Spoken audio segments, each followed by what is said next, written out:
What do TY, Glue Easy, Chess, and DNA all have in common? They were on the receiving end of a loss from an opponent that's next match was supposed to be big, but wasn't. Let's talk about it.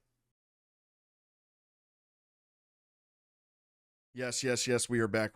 And look, my microphone is attached to something. Been a really long week, guys. Been a really long week. I had my daughter just a couple days ago. She had minor surgery, so she had to go under anesthesia. That started really early. We woke up at like 3:30 in the morning to get her to the hospital. It was a long day then, but she's okay now, and we are chilling. We're back. I'm kind of getting my energy back, but I am still very tired. Real quick, before we get into this video, I just want to speak on a comment that stuck out to me in the previous video when I was talking about Tay Roc. That comment is from Self-Made Soldier, and it is pretty simple. Roc is the LeBron of battle rap. I mean, honestly, all things considered, if you want to see how specific you could possibly make it, there really isn't anyone that is comparable to LeBron other than Tay Roc. If you're talking flashes of greatness, you know, young, a lot of doubt when he was young, took some hard losses, years and years and years later, where people that came before, with, and after him have kind of disappeared. He remains on the top of his game, still arguably the greatest in the game,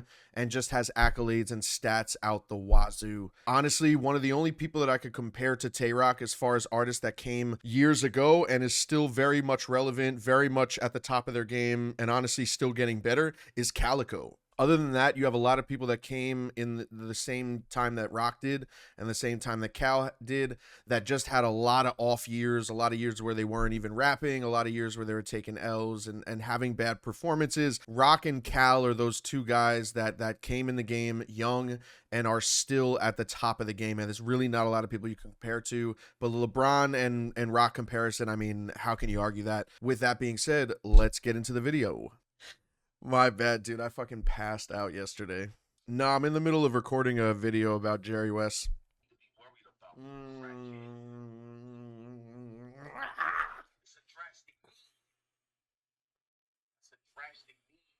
Okay, so I think there's around 50 to 60,000 battle rappers. There's a lot of leagues, a lot of battles get dropped on YouTube daily, and one of the most important things that you can rely on is momentum. You really don't have statistics in battle rap, you don't have a win-loss record, so it's really hard to kind of bring a number to a league or to a certain opponent that you want to get and use that as leverage to get those battles. So one of the things that you have to rely on is your performance in the battle prior, and then also the speed at which you can get the next battle booked, or at least the next battle in the interest of you know, the community and other people that just saw you pop off prior. Momentum is a really hard thing to take advantage of. One of the reasons why it's hard to take advantage is that sometimes the opponents that you want don't necessarily want to battle you, and then other times the league doesn't really take advantage of your momentum, which should really benefit them as well, because you could possibly make their card look better. You could have, you know, people anticipate seeing you more, sell more tickets, things like that. But momentum in battle rap is everything besides being booked. Those are like, honestly, bro, those are the two main things that get a battler popping. It's the cards that they're on. When they're booked on certain cards, you know, you look the part, and then, you know, building on the momentum from a previous performance, a previous great performance, taking advantage of it and going forward. A lot of battlers will go their whole career searching for a breakout performance, and I feel like there's one artist in particular that has had around 3 or 4, as you see before. I mentioned TY, Chess, Glue Easy, and DNA. Those 4 battlers were on the receiving end of a loss to Jerry Wess. Jerry Wess, I feel like, has gotten multiple opportunities and has had multiple breakthrough performances that should be taken advantage of, should be, you know, gifted in bigger cards and bigger opponents. But it seems like every single time Jerry Wess pops his head out and has a great performance, he kind of falls back into obscurity until the next time you see him later on down the road. Now, this only applies if this is correct, and I'm pretty sure that I've heard Jerry Wess go on record to speak about his inactivity, and I think he acknowledged that he tends to have these big performances, and then he kind of takes a dip off. Now, the question that's at hand is why? You know, battlers that take their career, you know, seriously and really want to take themselves to the next level and get more money and more clout and things that'll help you in the long run, you know, you're going to want to take advantage of breakthrough performances. Jerry Wess just did something that I quite possibly have never seen. You don't really beat DNA. DNA is a really hard battler to beat. You definitely don't beat the shit out of a DNA, and you definitely don't 30 DNA. Jerry Wess stepped into Irving Plaza in front of 2,000 people on Summer Madness and 30'd DNA. Clearly, it was not even close, and I would consider it his third or fourth breakthrough performance. What he did versus DNA not only deserves a big reward and a big matchup next, but it deserved an immediate reward. Breakthrough performances, no matter what round, no matter what performance you're thinking of right now, do not overpower time. Time will erase great performances. I've seen it happen to battlers. I've done it to me. One of my biggest gripes with the URL a couple of years ago, which made me make that blog, was the Sharon battle. I had done something like Jerry Wess that really never happens, 30ing someone as hard to beat as Sharon. I went viral. I had this incredible round. Everyone was talking about me. But after that 72-hour, four-day period of the buzz of doing what I did, there was no jump to take advantage of the momentum, book something big, book something heavy. And by the time I got to my next battle, which was Kid Chaos on day 2, not a reward whatsoever, but it didn't even matter anymore. It didn't even matter anymore that I had went from Sharon to Kid Chaos, because by the time I got to Kid Chaos, people had already forgotten about Sharon. There's a specific time that you have to take advantage of a great performance, and I feel like volume was going to be that reward for Jerry Wess. Jerry Wess is coming off a Summer Madness 13, breakthrough 30 on DNA, one of the biggest battlers and hardest battlers to beat. You would think his very next matchup was going to be whatever URL had next, and it's not like Smack Volume is not a staple in the league. Smack Volume, the Volume series, has been one of the best series in the history of the league. So you would think that that would be his next match.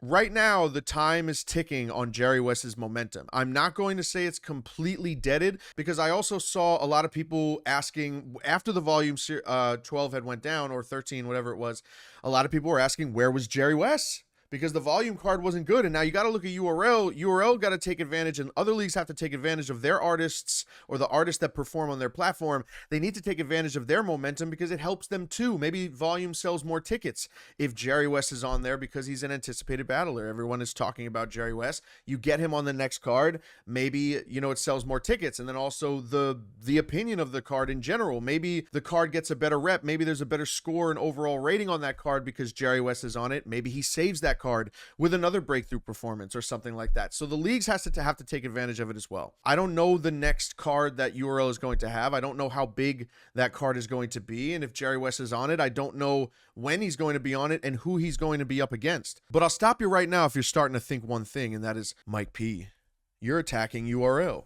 You're blaming URL. No, I'm not. If I'm right, and I'm pretty sure I am, someone in the comments, please let me know, and let me know what your opinion on this video is in general. I always want to hear it. There needs to be a rapport between me and you. I don't want to just be talking to you guys. I need your opinions. But if I'm not mistaken, Jerry Wess has admitted and went public about, yes, I tend to battle and have these great performances, and then I kind of fade into darkness.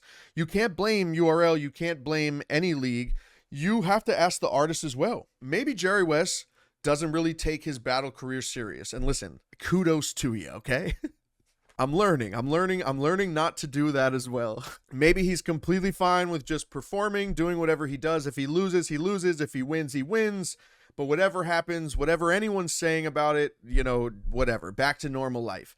And honestly, that's a great thing. But if Jerry Wess cares about his career in any fashion whatsoever, he's got to be frustrated with not being on that volume card, or he's got to ask himself, you know, is he really even shooting for being one of those top guys? Like I said, man, some battlers go their whole career looking for one opportunity to have a breakthrough performance. Jerry Wess has had multiple opportunities. And if Jerry Wess is the reason why Jerry Wess isn't on that next card after that breakthrough performance, then I guess there's really nothing to talk about here. I'd be interested to see if Jerry Wess is behind the scenes, you know, pressuring or asking or bothering URL about, you know, am I going to be on this next card? Give me this opponent. Give me this pay-per-view event. Give me this, you know what I'm saying? Is Jerry Wess behind the scenes trying to move the Jerry Wess needle? If he is, then it's concerning that it's not being taken advantage of, but there's no way in any way, shape, or form that I can say that is happening. I don't know the business between URL and Jerry Wess. I don't know what Jerry Wess is thinking after his battles. I don't know if Jerry Wess maybe even knows what to do. Maybe Jerry Wess doesn't know how to take advantage of his momentum. Maybe it's something that he thinks that he could just sit and wait for the next opportunity, and maybe that doesn't happen. Maybe that's the reason. I don't know. But the point is, momentum is huge, and Jerry Wess is a big example of what you could be if you take advantage of your momentum. There are too many, and I'm almost tired of it. Jerry Wess having these incredible performances, and then you go, oh yeah, when was the last time? Oh yeah, Jerry, it's been a while since I've seen Jerry. Well, when was the last time I saw him? Oh yeah, didn't he have a breakthrough performance in that other battle too? Didn't he have a breakthrough performance versus Chess as well? And oh yeah, early in his career, didn't he have a breakthrough performance versus TY? It's like, where's, you know what I'm saying? And I've thought about that multiple times, and now it's like, what scares me about Jerry Wess and whether his momentum is still there or not is that I had to think back, man. I thought about Jerry Wess being on the volume card, and in the back of my head, I was like, when was his last battle? And then I was like, oh shit, it's DNA. Oh, well, how long ago was that? Yes, baby. Hey, come here. You want candy? Yeah. Okay, listen, first of all, what was the first thing that you ate today? Candy. Yeah, you woke up, you went outside, you walked into the kitchen without asking, you opened the freezer, and you took a whole ice pop out, right? Yes, what? Ice cream, what? Hot week. Oh, okay. Bubble. Okay, did you not just go to the dentist to get your teeth fixed? Yes. Okay, and even though we brushed your teeth after the popsicle, you know you have to stop eating candy though, right? Okay. You have to eat some regular stuff. Do you want me to make you some eggs? No. Okay. Okay. Like I said, like, not expressing, obviously I'm my own artist, and I'm only concerned about my career and where I go. So I'm not like scared for Jerry Wess. I don't think Jerry Wess, I think Jerry Wess is okay. I think he'll do just fine. And I think also what needs to happen is he needs to be on the next card. He needs to be on the next big card. He needs to be against a top guy. He needs to he needs to battle a top guy. Body top guy. Yeah, he needs to body the top guy. Okay. Can you say Jerry Wess? Jerry Wess. Say Jerry Wess. Jerry Wess.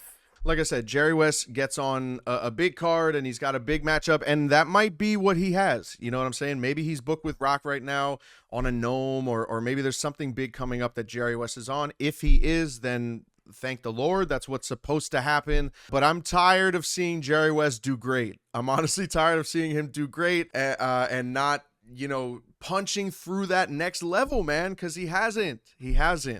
And, he deserves to. That being said, that's it. I'll see you guys later. Peace out.